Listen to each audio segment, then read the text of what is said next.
Within the United Nations Development Program, you're advocating for somewhat of a reset of thinking about international development cooperation and finance. And you've been talking with a lot of people within the system about what they really think UN is good for, what UNDP should be doing, and what it shouldn't be doing. Yeah. What are you hearing so far?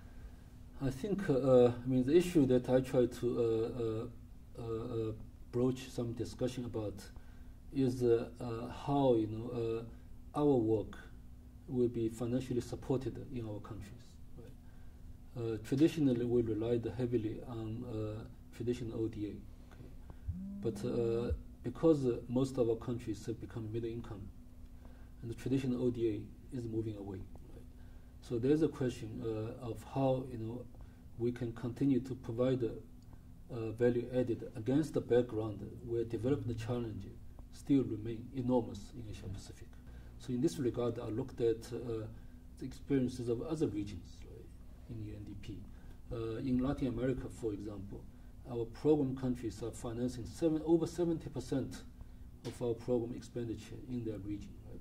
Meaning that they're looking at the UNDP differently. Right? And they see some value added in working with the UNDP by commingling their funding and our funding, seed funding. And in Arab states, for example, the program country finance proportion is about 30%. Right? And in Africa, it's 6%.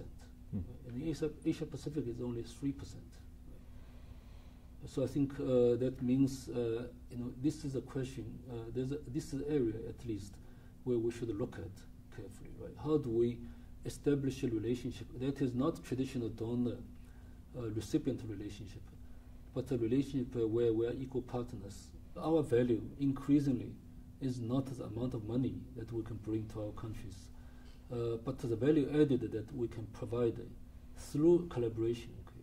Through the network of experts that we can bring, the learning that we can engender across the regions, right?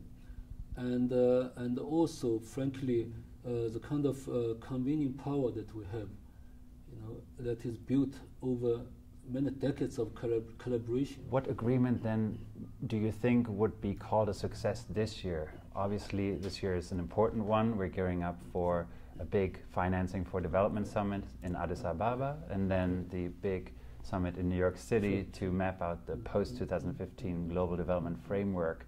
Not all the answers will come from those two events, but what do you think we need to achieve this year? I think I would focus internally at this time, because to change our relationship from a traditional one to a newer one that represents the future, we need a change of mindset among our colleagues, okay, at country office level, at headquarters level, right, from international staff to every national staff. Right? Unless we believe that we need to have this change, okay. Unless we believe that we can, continue to offer value added in this new relationship, then we cannot convince others. Right? So we needed to, in my view, focus on ourselves now, to have a consensus, to agree on a way forward, so that we can be actually relevant to our program countries.